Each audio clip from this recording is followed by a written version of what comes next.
Cheese, we are Slime Stars!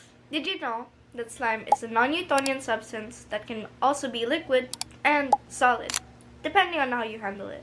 Slimes can also be made in many different textures, such as fluffy, cloud, clear, and many more. And slime isn't just fun to play with. It can encourage creativity, provide sensory stimulation to its different textures. But always remember, Don't put it on your clothes. In your hair. and definitely do not eat it. Now Now let's let's get get mixing.